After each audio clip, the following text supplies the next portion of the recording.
tokoki kokende dialogue soki ki exemple mandat ya président de la République esili bato bakoki kofanda basorganize alobi non toza bana mboka toluka eloko nini tokoki kosala. C'est pourquoi je soutiens l'initiative ya mwana mboka Noël Chani oyo aleki na baetando iki alobi ete tozolinga balongola baconfession religieuse na kati ya makambo ya politique bazongisa kochoisir président ya seni ezonga na kati ya ministère intérieur kati mini smartphone oyo etambolaki bapesaki bandeko na biso ya sengo entre autres abe Chole et cardinal Ambongo bayebi déjà ekambo kutu ya soni eza te autour d'une table Joseph Kabila akovanda kosala dialogue te, Moïse Katumbi akoya kosala dialogue te, frère Ndeko Frank Biongo akoya kosala dialogue te, mais c'est Jean-Claude Vemba akoya kovanda kosala dialogue te. Na ba Jean-Pierre Bemba basi maminduki yo arme non conventionnelle besoin ici sous ces non ce qui veut dire que Ndeko Jean-Pierre Bemba salaki mais Ndeko Jean-Pierre Bemba ça na kati ya gouvernement qui organise le dialogue c'est le gouvernement. Ce qui est l'issasi moko, batabandeki comprendre que l'issasi moko soki beti na goma, yepe azwa munduki, ata or déjà tango alobi ke bo wana, asaki déjà armé na biso infiltré. Otango bango soka armé biso to perdre. Eloko nini salaka ke bakanga pe karati bakanga ke ni sambongo te. Si un général bakanga kaye, cardinal Ambongo bakokanga ye te pona nini. Paul Kagame a pu changer le langage na ye.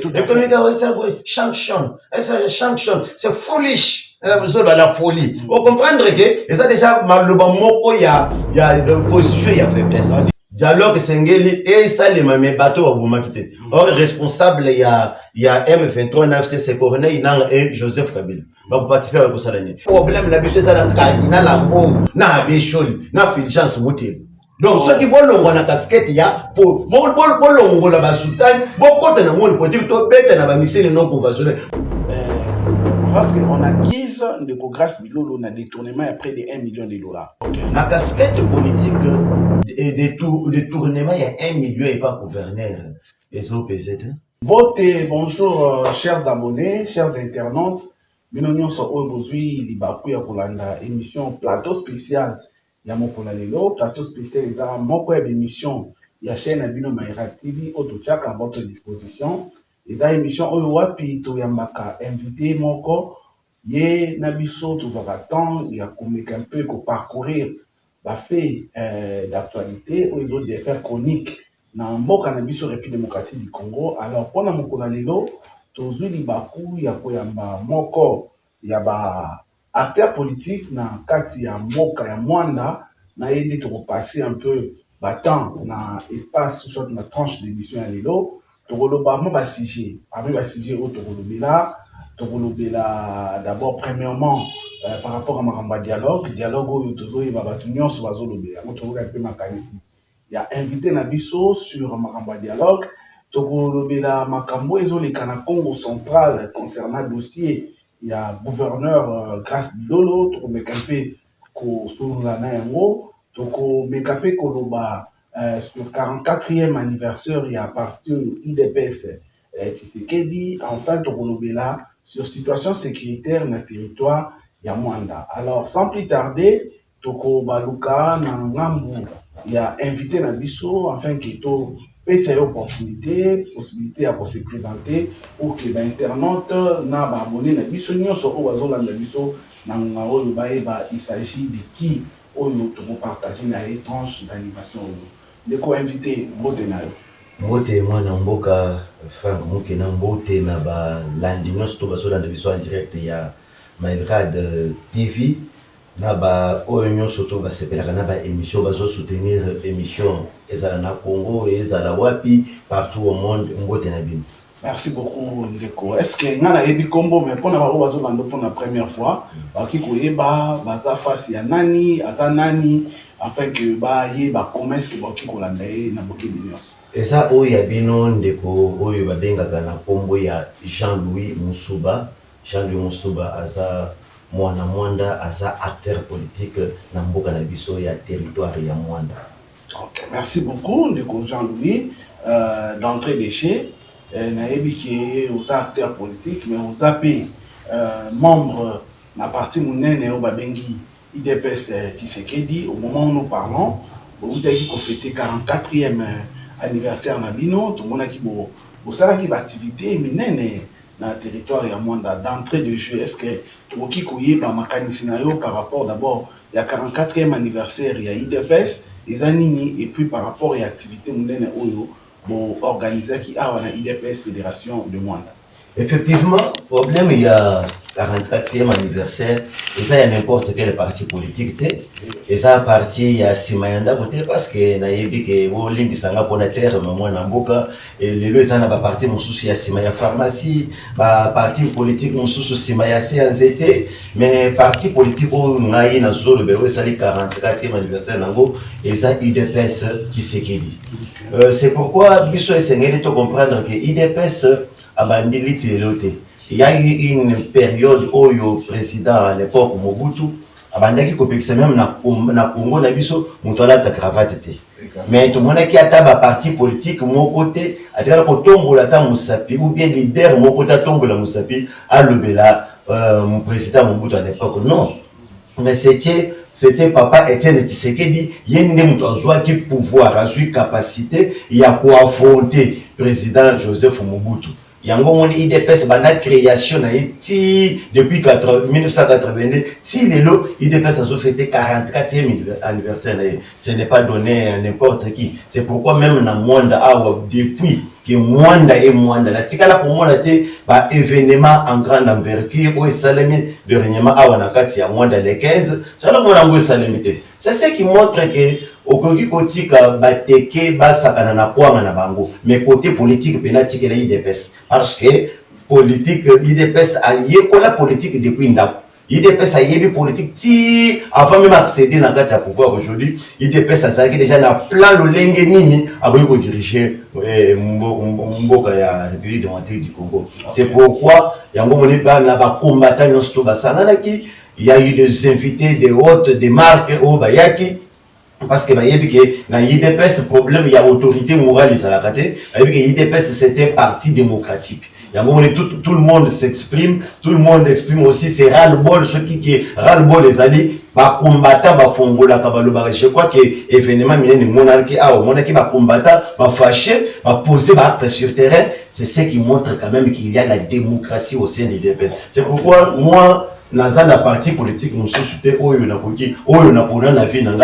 puis naza pe natate ya kosala vagabondage politique te. Pourquoi? Parce que j'ai choisi IDPS na yebi que qu'il peut vous qui neige malgré loko batu bazolo bangoli bandeke non bokoti oui tondimi na biso IDPS parce que même na Bible Jésus-Christ appelle ça qui biso quand même ndexa moko na Matthieu chapitre 24 verset 12 on dit que lorsque l'iniquité sera accrue l'amour du plus grand nombre se refroidira, mais celui qui persévérera jusqu'à la fin sera sauvé. C'est pour cela que nous sommes comme oui. Parce que persévérance, en tant que chrétien. Persévérance, c'est qu'on a un parti politique.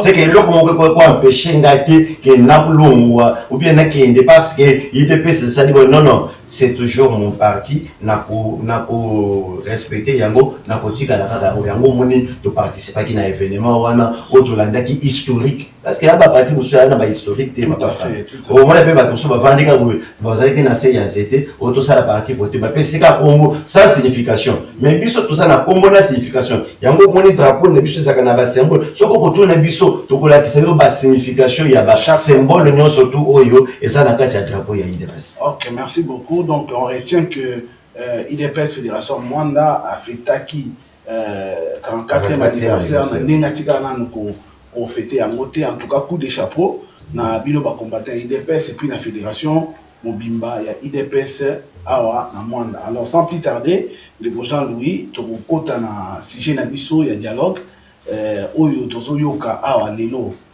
oyo na mboka na biso République démocratique du Congo to yebi que tout a attaqué na côté à est na biso ya mboka mais pays politique entre autres opposants babandaki makambo dialogue apparemment kala mais bino bato IDPS particulièrement bozaki contre yango.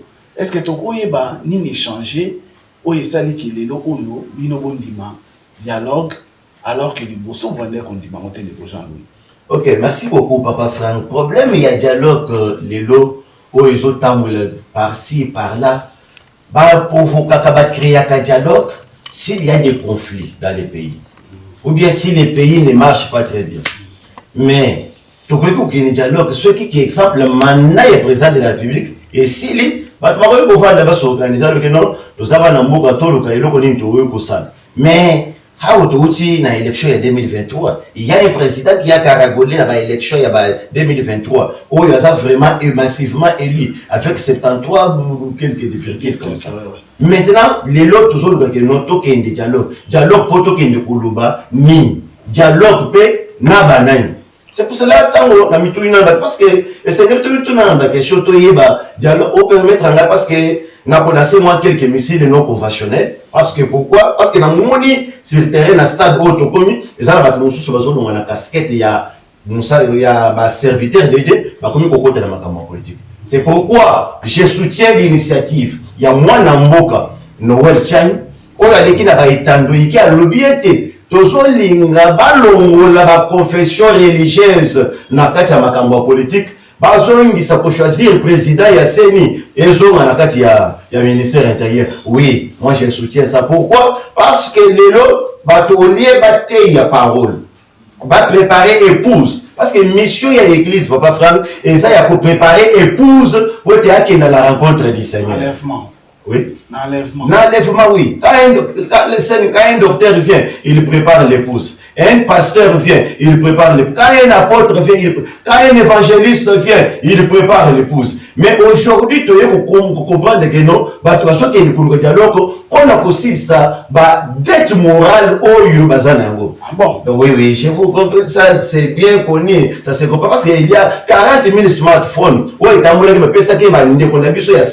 entre autres, Abbé Cholet et Cardinal Lambon. Il y a déjà, et quand beaucoup de Sony, exacté. De gens lui excusez, Namoni, et sur Robi qui osent Bandaba Missile, non, Kauvachuni. Mais apparemment, on répond à une question est claire. Nalobi, Bino, na IDP sous ce bateau, dans le pouvoir.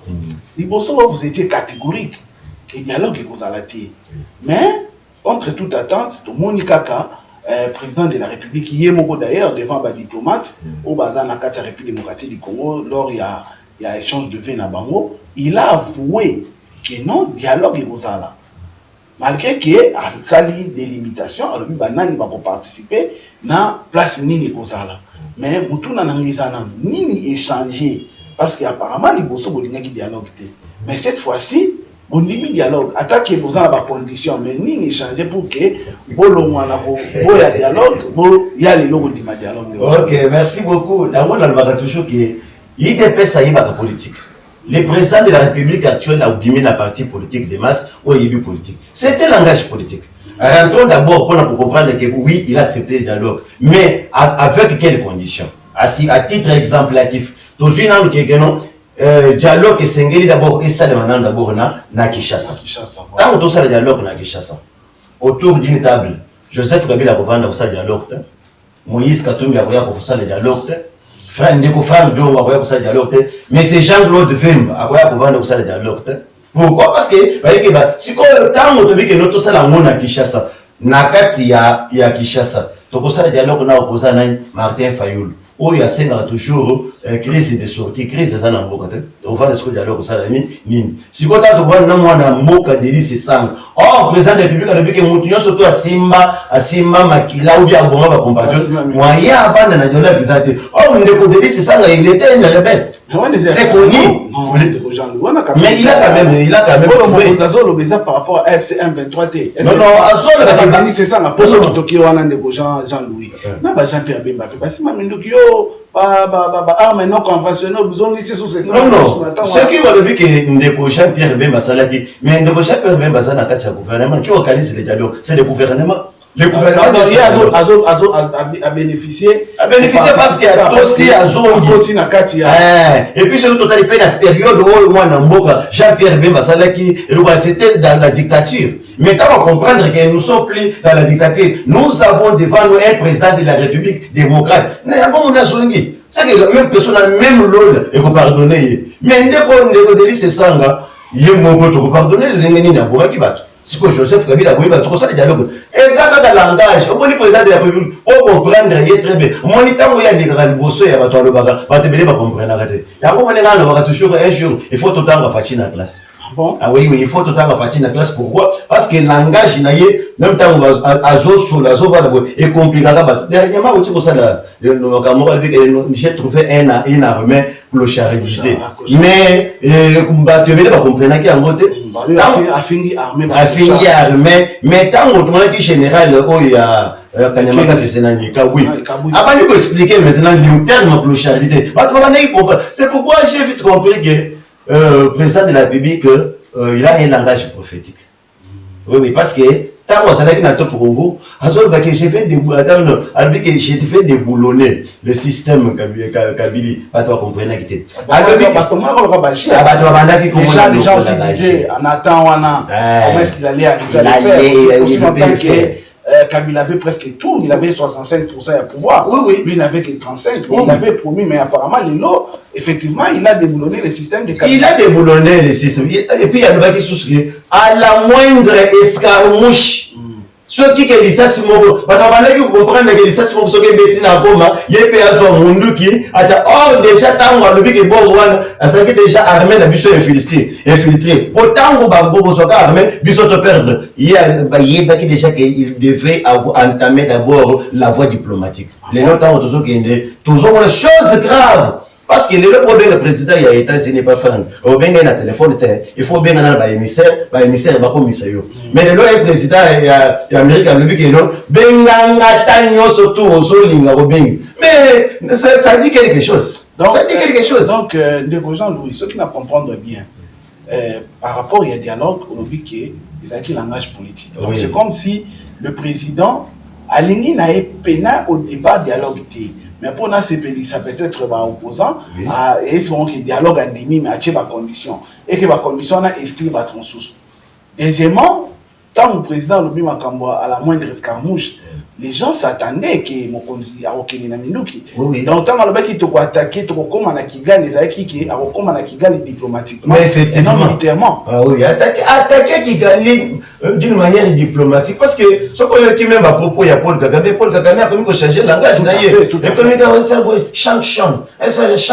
C'est foolish. La folie. Vous comprenez que ça déjà il y a de position, il y a faiblesse. Diplomatiquement, il a touché réellement. Il a été battu par un score Manita, un score qui 5 à 0. À comprendre qu'il était parce que casquette ligne et puis ceux qui a ça la carrière il y a président il y a États-Unis à l'Inga Sibir Banga. Et puis le moment où nous parlons à ça la souffrance. Il souffre politiquement Paul Kagame. Na ko moni dialogue au président de la République, on a moni dialogue na condition où il y a pesi. Tant on a ça d'analyse. Au monde dialogue au sein de tout ça à beaucoup bon émission oyo. Bazo raka parti oyo na émission au monde que un jour dialogue au sein de pourquoi dialogue il faut ça proposé par le gouvernement, par nos institutions. Dialogue Sengeli et ça les mêmes bateaux à Boumakité. Or responsable il y a M23 9C Corneille et Joseph Kabila. Va participer à ça l'année. Mais chose grave, on a moni Moussa l'ensemble moko azolo kaka dialogue ko éviter objectif nini asana ko na kati ya dialogue comme si il y a pas beaucoup de dialogue. Et on a comprendre que non, biso tout ça un problème na église catholique mais problème na biso ça na cardinal Ambongo na Bishol na Fulgence Motebo.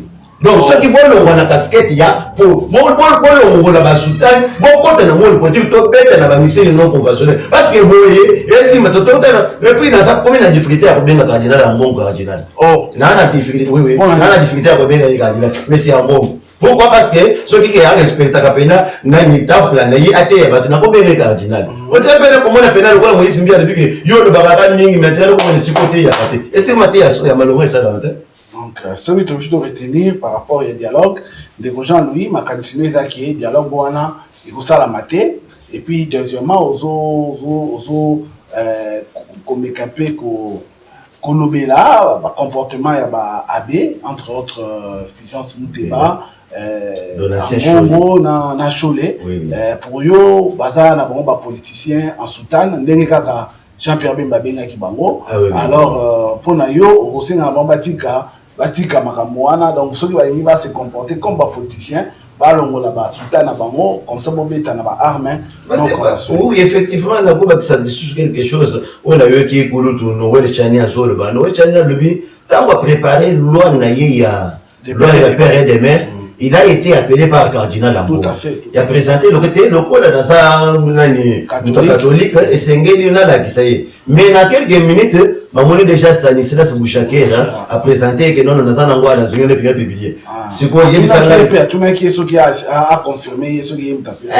Il a confirmé, mais c'était à 5 heures. Oh, tout le monde y était, Makambo Salé Milango. Mais comme chose grave, tout le monde qui vit son nom surtout que Noël Chani n'était pas content. C'est que on dit que car on dit bablo konsusu et donc ce qu'on a surtout juste là na kati ya législature congolaise et donc on dit ça ka bakanga pe kadi bakanga ke ni samongo te si un général bakanga kaye cardinal Ambo bako kanga yete ponani si un ministre bakanga kaye cardinal Ambo est-ce que soko ke na Congo Brazza okuta makamo cardinal bakamo cardinal zate kuna bazala kate pour yebiete que soko veut ça le bêtise wana ça sunge soit ko s'en charger na yo yango tozo senga ka mokonzi ya mboka ezate mutu moko te ya na article nani na loi na biso lobike nul n'est censé ignorer la loi nul n'est censé ignorer et puis mutu moko te za au-dessus ya mibeko et c'est même pas mutu asali to moni pe un jour tata cardinal ngongo bakangi toko sepela toleta un jour to moni pe monsieur Donatien Chola bakangi toko sepela kasi metango que to somona un ministre asala bakangi avec Donatien avec Chola Asa envie, en tout cas, de se péter.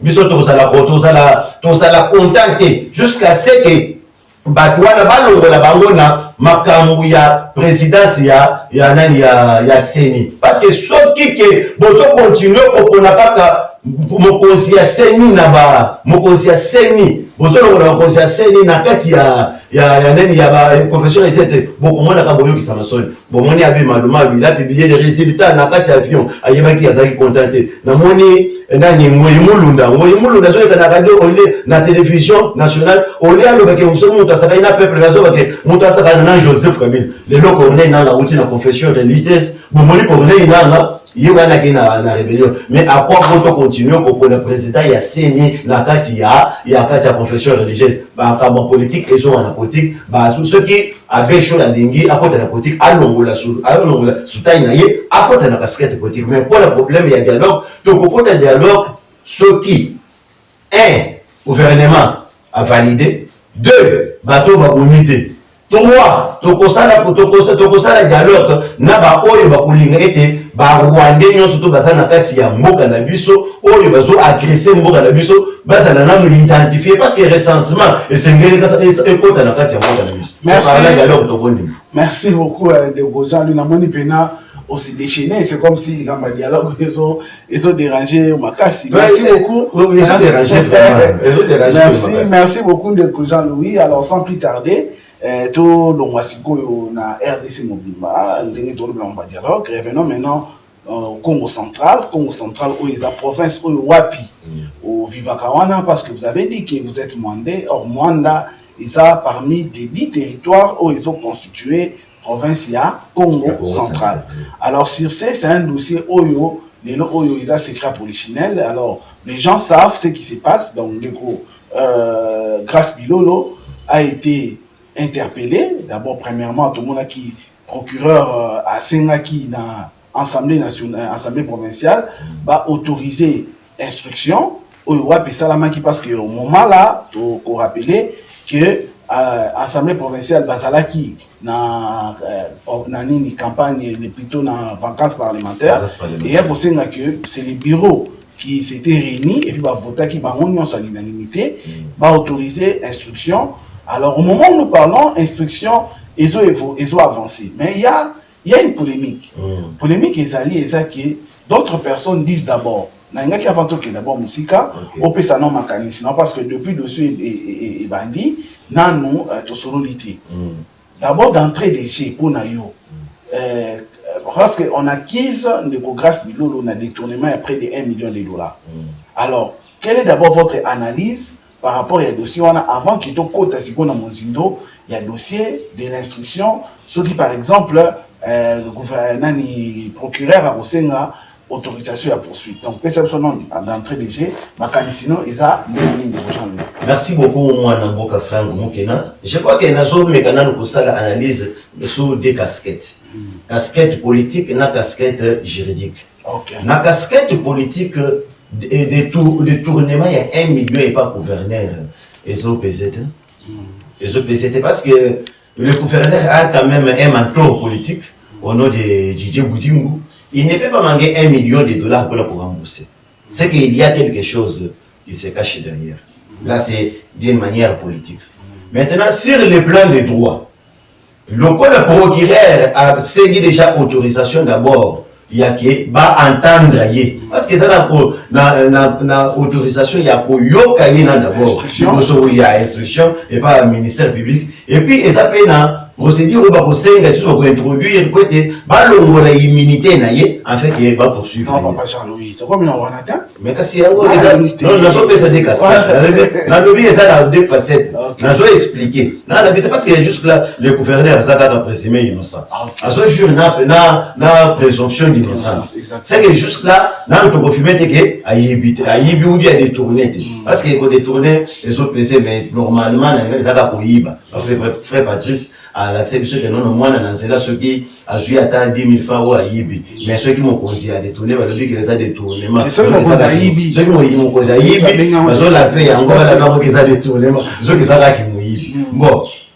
na kosala constat na makambo salami il paraîtrait na solo bango conditionnel na yokaki récit moko ya journaliste moko sali na ba ndoike ko ya awa pe na yokaki yango bazolo ba ete na conférence ya ba gouverneur wezo selema na Grand Bandundu monsieur le gouverneur Kasbilolo a notifié mais c'est le vice-gouverneur qui a notifié Prosper. Maintenant je me pose tant de questions. On a mis un conseil, on a réunion ça na Bandundu, ba notifier yete, ba pesika ba notifier ka vice-gouverneur. Ndeko Jean-Louis, est-ce que ça t'est parce que dans le moment où on a ndeko grâce de la zalaki na nous en pleine instruction parce que Mikole Ucho les katomoni azongi na Congo central et puis na bureau na Samsala, je ne sais pas est-ce que c'était pas parce qu'il était absent, il y a va notifier Prospérité là son ainsi ou comment. Papa Franck, tu es bien une administration tambola. Ceux qui azala qui connaît donc azaki na pendant instruction qui va écouter le document mais une fois ce qui a songi les VPM de l'intérieur a côté que ça l'appelle note il y a pour comme il que non aya mais jusque là tout le monde peut note oh va communiquer c'est là où tout le monde a flou il y a makasu il y a on a so mituna est-ce que réellement et ça un problème il y a détournement ou bien ça n'a pas dossier mais ce qui est un problème il y a détournement. Le gouverneur doit présenter quand même ses moyens de défense. Ses moyens de défense, parce que nous, en droit, il y a un principe de droit qui dit Dami factum da boti bius. Ce qui s'est traduit en français, relate-moi les faits, je vais te dire les droits. Il doit d'abord, comprendre. En fait, c'est quoi, magistrat ou bien ministère public, il y a une tout ce qu'on a comprendre que abongisi arranger dossier na ye a quel siko na fixer dossier c'est par là ne ba ko yeba que non indice ya culpabilité so peser sérieux ou bien ça parce que au moment où nous parlons toujours yeba que asa innocent. Oui, innocence, présomption d'innocence de Jean-Louis aux en a raison parce que attaque tout ce qui paye. Babani déjà qu'on poursuivre aussi longtemps qu'il n'est pas condamné, il a toujours bénéficié de la présomption d'innocence. Mais là, c'est qu'on a des gens qui tous ont moment qui n'a dossier. Au lobby que on soulevait des points. Donc, soit par rapport à ces dossiers, on a des angles. Au lobby par rapport à angle politique, na angle juridique. Angle juridique, tout comprendre. Bon, là, au moins, à comprendre, à moins que, téléspectateurs au bazo landabiso, ceux qui basent à Mituna, peut-être, pour proposer par rapport à Mituna, et puis ceux qui essaient de tout zone de l'ayo, ou ya pour expliquer tout zone de l'ayo. Alors, par rapport, il y a côté juridique, angle juridique, na yokiyo, n'engo lobby qui est, de prime abord, procédure et marque il fallait qu'il d'abord, le procureur, a commis la assemblée provinciale pour que ba autoriser ayoka gouverneur parce que la minute on a balongo l'immunité voilà pourquoi quand on signe ici audition na ye ou soit gouverneur ni tant procureur à Monique à kozonga na ye azongi azo sala pe musala na ye donc la minute il est encore gouverneur mais ce n'est que ce qui va indice la culpabilité ils a retenu pendant instruction, ce n'est qu'en ce moment-là, les dossiers sera fixé. Et en ce qui est procureur, à l'issue de l'Assemblée provinciale, cette fois-là, ce qu'on a obtenir autorisation, il y a poursuite. Voilà, c'est clair.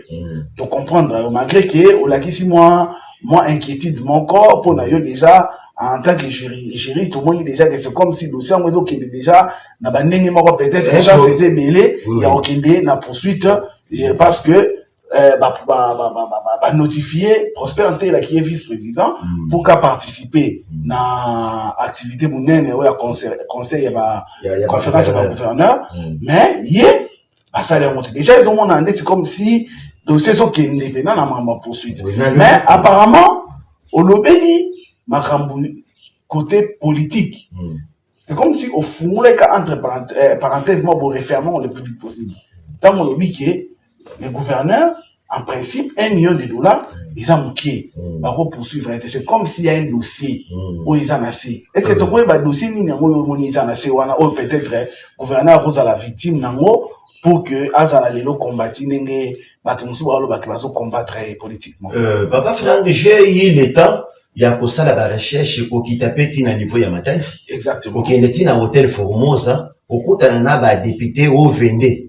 Oyo ba G22 oyo ba kotisila ki est nani motion na kati ya nani oyo asechapaki ta on a meka kotuna balobi ke ezana ba biloko ebele na kati ya gouvernement provincial oyo zotambola malamu te à titre illustratif balobi ete esengeli na kati ya ministère nyonso to basala plus ou moins 2 ou 3 experts.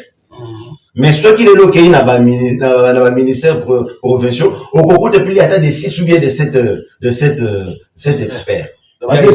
Oui, ça est belé. De 2. Et que ça n'a pas tout sous ce rôle, ça n'a qu'à s'y gouvernorat, selon les dires. Qu'à s'y gouvernorat, il y a un moment où il va travailler à partir. Oh, comment ça? Oui. N'a pas ça yo. Hollanda qui moi na ya mbadu. Moi, il y a un député. Alors, il y a construction, même il y a AGDP, il y a droit des passagers, va créer d'une manière illégale. Le gouverneur n'a pas respecté la procédure. L'Assemblée provinciale apparemment avait validé. L'Assemblée provinciale avait validé. C'était à l'époque sous la guidance du président Matezolo.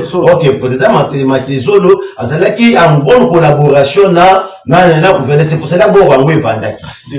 Est-ce que vous avez condamné des grâce de l'eau? Or que Matezolo, à ce moment-là, il présentait l'Assemblée provinciale. Donc, ceux qui après ça, déjà quitté.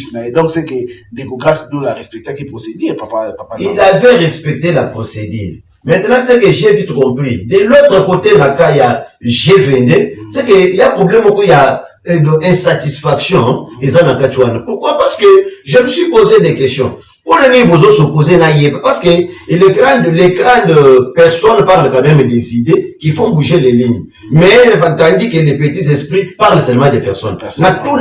Quelle est l'idée principale? Mais jusque-là, toujours quand gestion et madame ce que ceux qui gestion et madame mais vous pouvez quand même prodiguer quand même des conseils. Pour ça que l'interpeller. Alors, moi je pense que politiquement, ils ont tenté de les faire parce que, Outé Koloba a dit que, député provincial Serlin avait même, posé des questions par rapport à gestion et à choses publiques dans la province à Congo central. Mais de grâce de au point qu'il n'atteint même pas vice-gouverneur. Et ça, peut-être, c'est passé aux yeux. Il y a des députés provinciaux qu'on manque à respect, et qui peut-être, Monique, effectivement, de grâce Blolo, il a des choses où elles ont cachées, ou peut-être, et ça dit qu'il va, comme on a un niveau. Non, pas faire. Nasta douane, je ne suis pas porte-parole du gouverneur, mais Nasta douane des gouverneurs, à Zala qui est invité. Bazaki na réunion, au VPM, à notifier à la Kisaki Bango. Maintenant, oui, il a fallu gouverneur. Mais après, en gros. Après, il y a un peu d'envoyé. Maintenant, selon loi Nabiso, na même année, pourquoi ils convoquer, pourquoi interpeller des fois? Non, c'est que l'interpellation n'est qu'une qui maille. Et qu'il y a qui maille. C'est un sens tech. Non, mais oui. Si vous avez à Zate, et c'est le vice-gouverneur, à qui est découpé, le vice-gouverneur peut, à Zala quitter.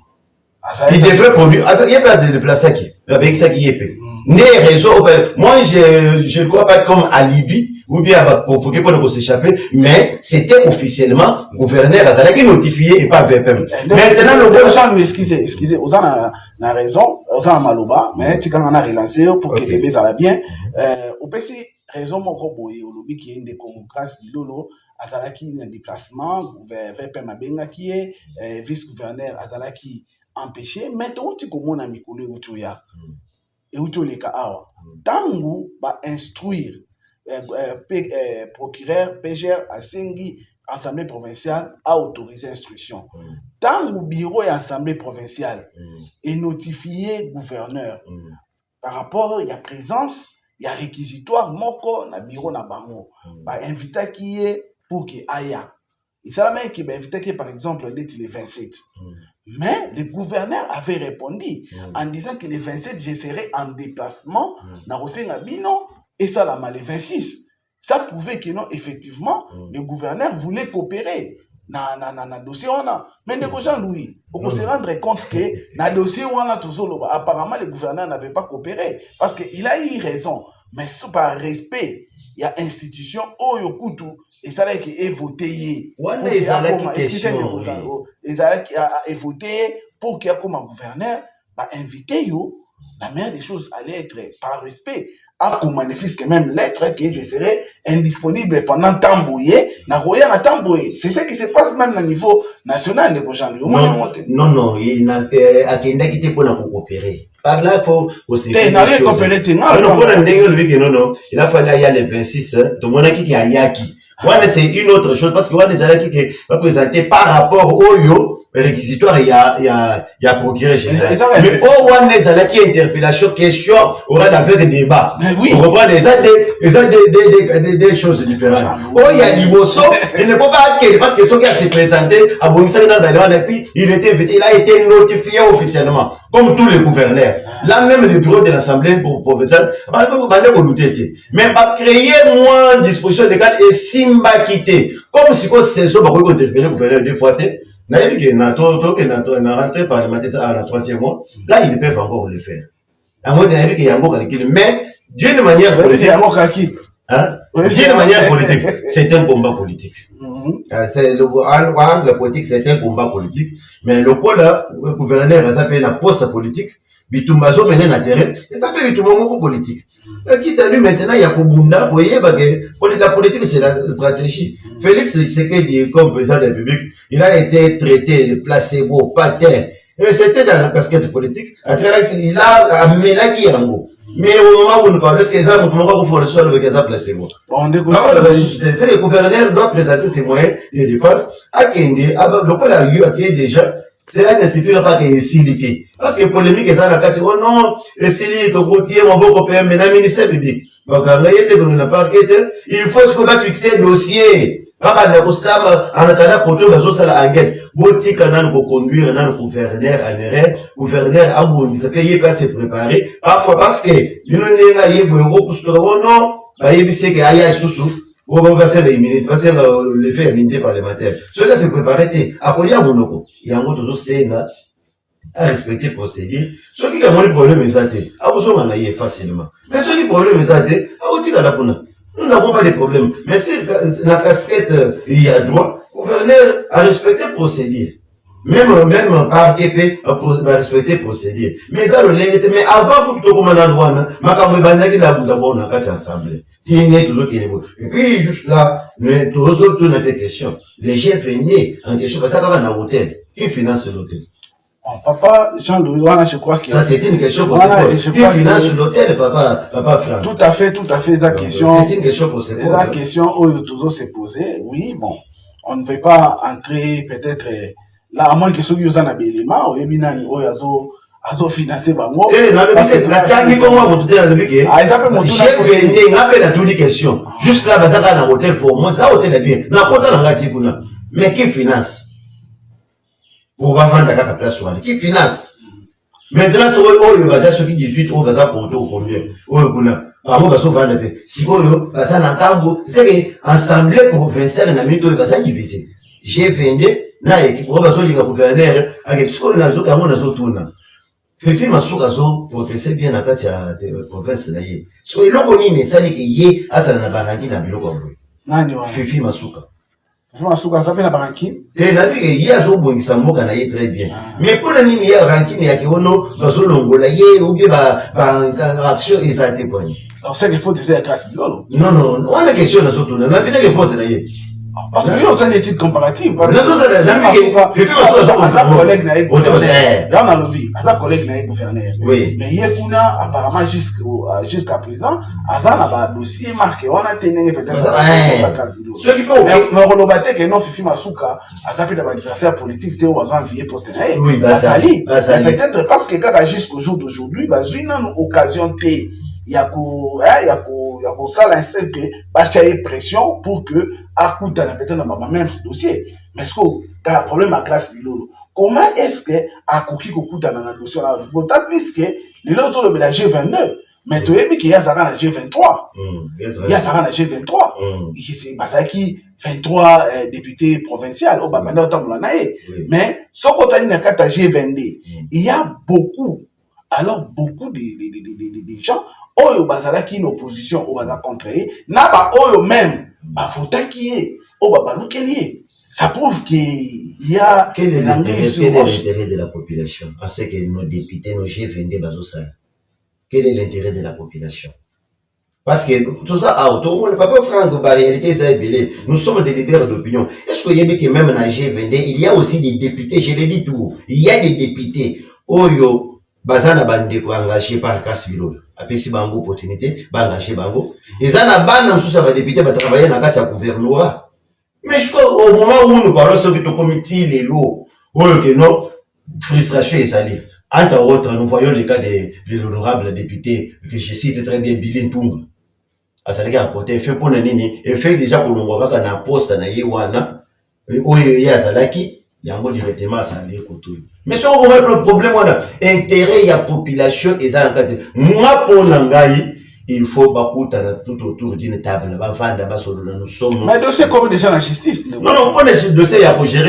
gérer on a problème mais ce qu'on comprend les choses que soit qui est tardé boyer na rentrée parlementaire awa ba interpeller les choses parce qu'il y a un est-ce que yo ko interdire ba député provinciaux de na ko interdire bango te basala musana bango mais na musana bango wana batala pe intérêt ya population parce que tant ba ko sala kuna eza ba famille na bango na ba leki na bango ne ba ko sala ete basala position de positionnement il y a ba pays chez ça a yo yebiki ba tu surtout ba placer ba tra bango place wana mais pour les gouverneurs bango li bango te na ba déjà cassé même les chefs vendés il y a ba député au bangager ba place wana mais nous soit gouverneur ça kama bi Wana c'est ce problème dans mon personnel. C'est ce que moi je suis en train de dire. Parce que tant qu'on a évoqué les Kambouké, intérêt à la population, les animés dans Makambouana.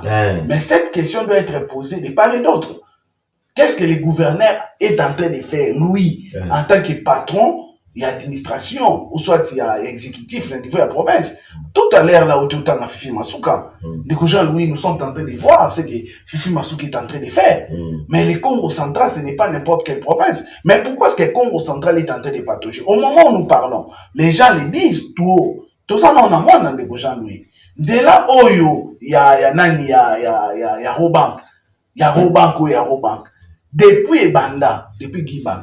Mais tant où il y a comme gouverneur et excellence grâce Bilolo, tout le monde a avant premier ministre j'ai dit Soumino ya basala musala wanamba mumbangu et comme kaka devant hôtel Mangrove. Donc kaka j'ai dit Soumino leki na yaki musala wana ekata na ebité soko mona ngo soit ko lekanda musala wana ekata na ndeko Jean Louis au point que rien ne se fait la place wana.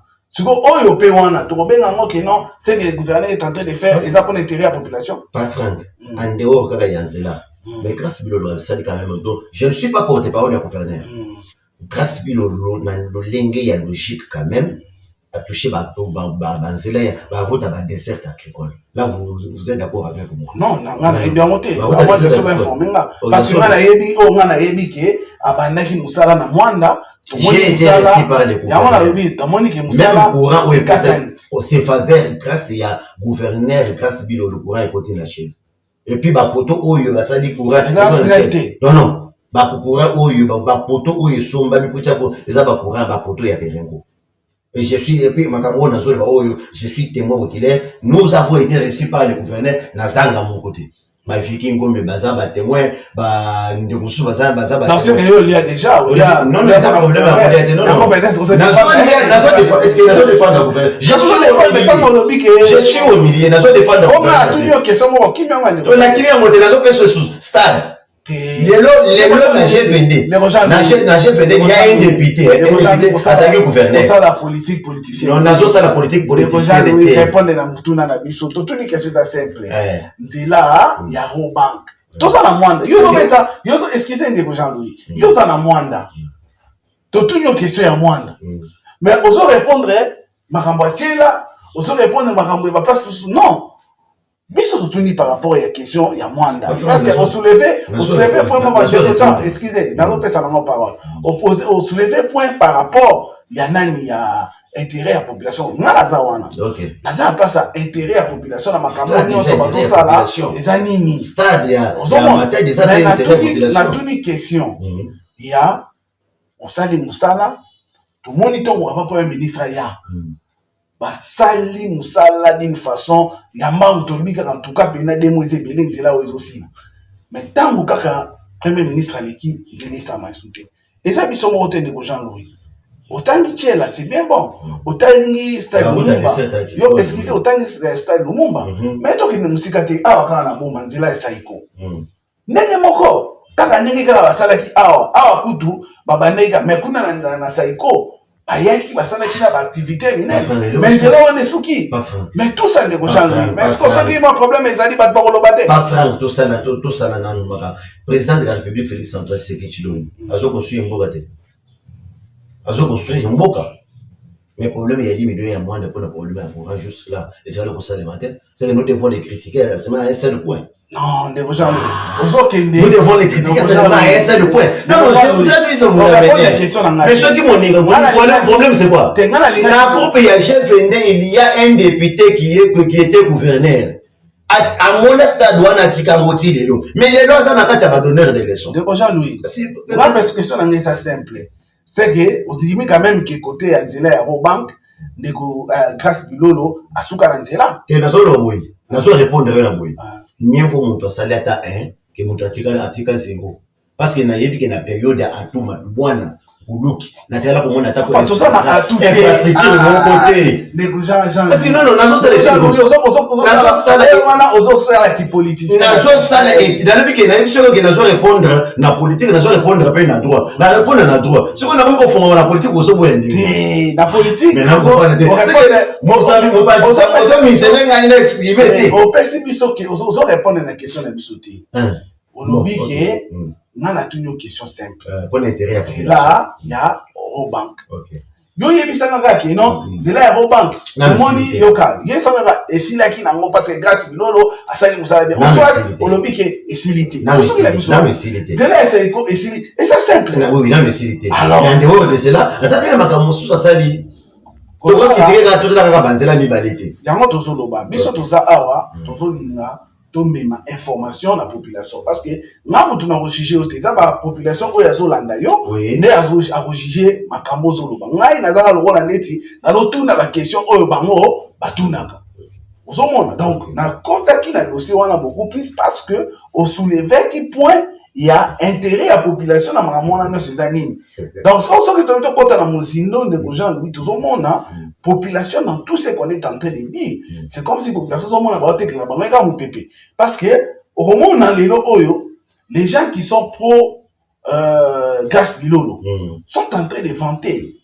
Grâce Bilolo a fait ça, Grâce Bilolo a fait ça, Grâce Bilolo a fait ça. C'est mensonge, oui, c'est bah oyo pe bazali bah oyo baza contre ye bazolakisa ba point négatif na ye ozomona bazolakisa ba point négatif na ye mais mutu oyo sikoyo aza mieux placé azwa aloba baza na raison te eza population oyo azolanda nga na yo parce que Congo central c'est 10 territoires Congo central c'est 2 villes Congo central aza na ba groupement belé on parle de plus de 300 quelques groupements so ida tozana ba 300 quelques groupements to comment à peu près 1000 nani villages donc il y a beaucoup de choses Mais apparemment, la population rwandaise, du Congo, en faisant l'étude comparative, partout d'ailleurs, soit entre autres, ce n'est pas ce qu'ils sont en train de voir. Et ça aussi, c'est quelque chose de très important.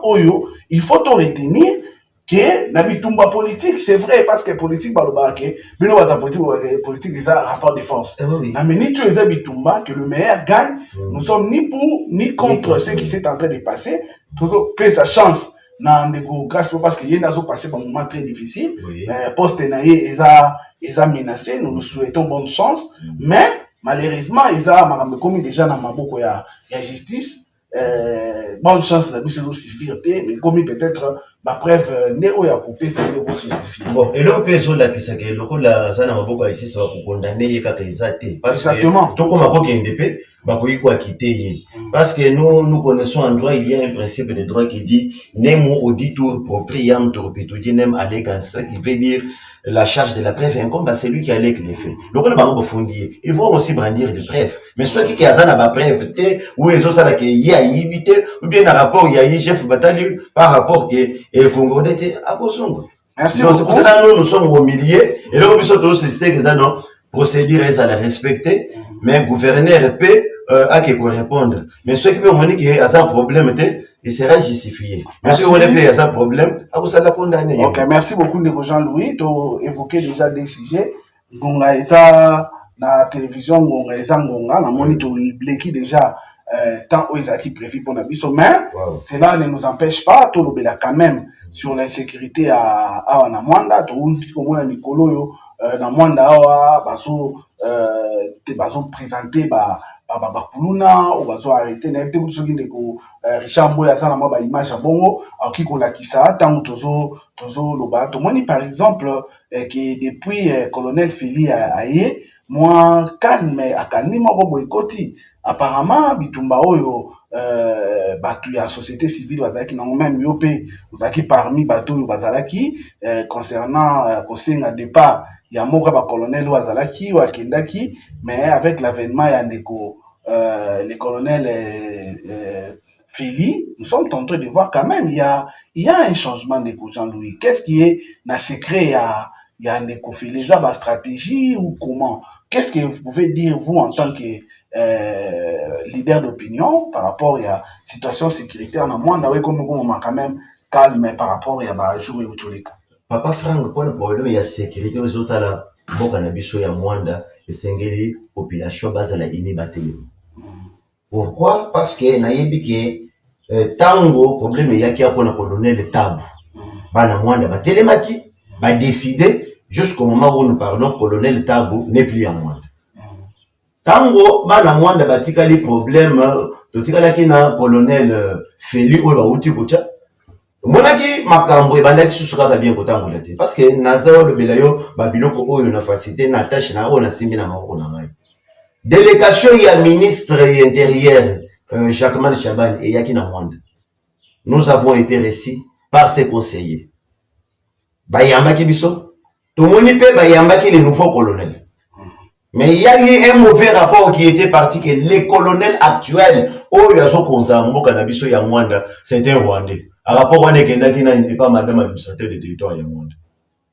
Maintenant, quand tu vas là, tu dis que non, tu as autant la caisse. Sécurité ya biso ya Mwanda pour vendre très bien et c'est ngeli bomoko et ça dans le niveau ya conseiller ya sécurité. Or qui dirige conseil ya sécurité, c'était madame l'administrateur du Mwanda. Oh ya zala qui Amina Panda.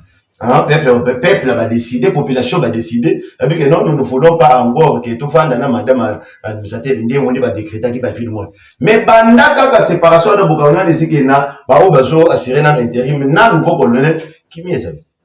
C'est quoi, il y a une maison quel est le type de management où le colonel Feli a utilisé dans le monde pour le Kukanga criminel?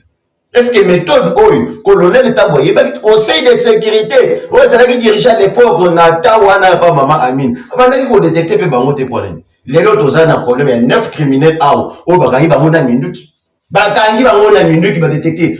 C'est pour cela que j'ai vite compris que Papa Franck, lorsque tu es élu ou bien tu es nommé comme na poste moko ya responsabilité, il faut ça dans mon salon logique sans que goyo comme Il fait aussi qu'il y trace. Quelle trace? Trace indélébile. Parce que les lots, même tant colonel le fait à cause à la tête, non, attend naïe, tout le monde peut monter à boum, bien bakangi, mouton, balandi et bakangi.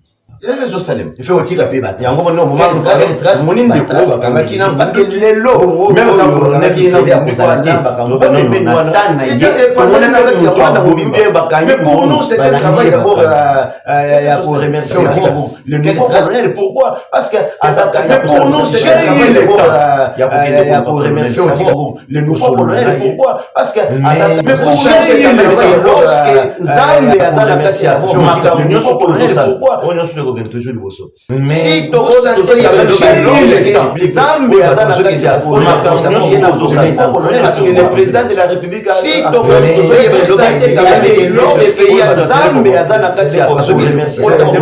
mais à peine moins le nouveau colonel, il est le président de la République.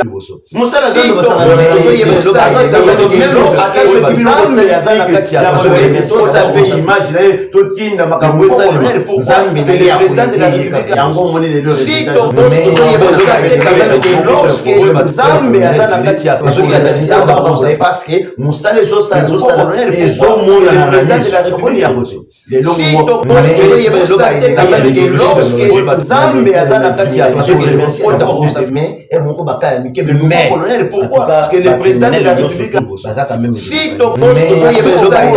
Jean-Louis, parce que le président de la République surtout quand même été localisé. Il y a vraiment un grand changement. Là, il y avait l'homme ennemi. Parce que le président de la République surtout sentait vraiment. Il y a vraiment un grand changement. Là, moi-même, Jean-Louis, il faut comprendre vraiment. Le nouveau colonel, pourquoi? Parce que le président de la République c'est ce qui nous manque. Il y a vraiment un grand changement. Là, moi-même, Jean-Louis, il faut comprendre vraiment. Le nouveau colonel, pourquoi? Parce que le président de la République merci beaucoup un grand changement. Là, moi-même, Jean-Louis, il faut comprendre le nouveau colonel, pourquoi? Parce que le président de la République merci beaucoup un grand changement. Là, moi-même, Jean-Louis, nous avons été récemment mais avec ce qui se passe, vraiment, ça va y avoir un grand changement. Là, moi-même, sûr et ce que nous craignons, les gens en sorte que c'est pas ça vraiment on a à l'aise lui pour la tongo moi j'ai pas vu seulement mais avec ce que là pas ça même au journal colonel à l'aise lui pour la merci moi c'est pas dans le malgré que moi ba moi mais avec ça c'est vraiment ça même salon de gens lui to à l'aise merci mot de la femme pas malgré que moi ba moi merci vraiment salon de gens lui to merci remercie salon de gens lui to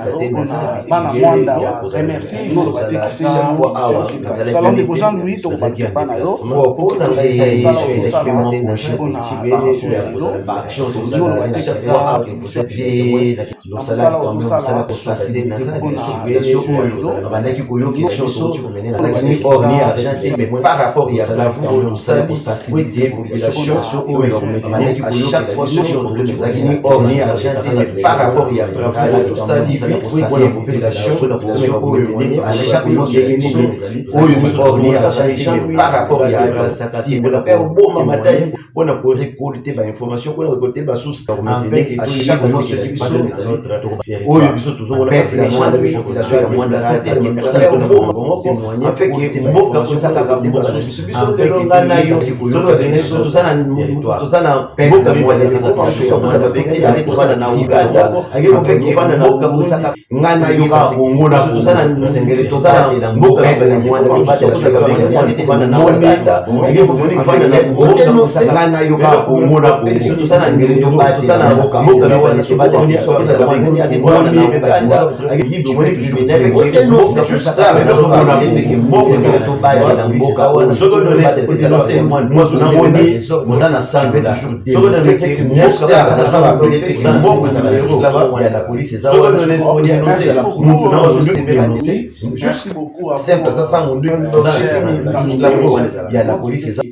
merci beaucoup.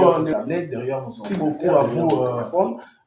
pour nous suivre. Chers Chers avions intitulé Plateau spécial. Alors, dans cette émission, nous avions reçu Étienne Nombré derrière vos tablettes, Jean-Louis Ouava, qui est un acteur politique, qui vient nous suivre cette émission spéciale que nous avions intitulé Plateau spécial. Alors, dans cette émission, nous avions reçu pour le Congo central, Jean-Louis Ouava, il y a des suivis dans cette émission spéciale que nous avions intitulé Plateau spécial. Alors, dans cette émission, nous avions reçu pour suivre au central les gens aujourd'hui qui avaient il y a des avions qui ont parlé dans cette émission, nous avions parlé sur le gouverneur et alors nous avons suivi au central parler aujourd'hui il y a des avions qui ont parlé dans cette IDPS parlé sur l'union du gouverneur et nous avons suivi nous avions pour parler avec IDPS c'est parler sur l'union de la démocratie et alors, à l'intervenir, nous avions l'avènement du colonel Félix parler qui est les chouchous des Mandés aujourd'hui. Les Mandés sont tellement fiers de lui. Voilà les types de nettement adhérés, terminés, militaires qui est les chouchous des militaires très durs, qui ne sont là que pour faire des replis stratégiques, mais lui au moins la population s'est réclamée qui est les chouchous. Il y avait l'insécurité dans notre territoire des mois à un moment où nous replis stratégiques, et le terre a été construit sur les chapeaux à lui et nous remercions notre territoire de mois nous avez suivi. Nous vous invitons de commenter stratégiques, mais belle émission de liker, de partager et surtout notre territoire de mois vous qui vous êtes pas encore abonnés, nous vous invitons de commenter et alors le rendez-vous de liker, de partager et surtout notre territoire de mois avec notre pas encore nous vous invitons de notre frère Jean Raidi. Alors le rendez-vous est pris, ça va pour très bientôt le programme ou encore invitons de commenter frère Jean Raidi. Alors le rendez-vous et n'allons pas oublier à remercier l'ingénieur du programme nous invitons de commenter alors qui va faire un rendez-vous et vous n'allons pas oublier à remercier l'ingénieur du programme nous invitons de commenter alors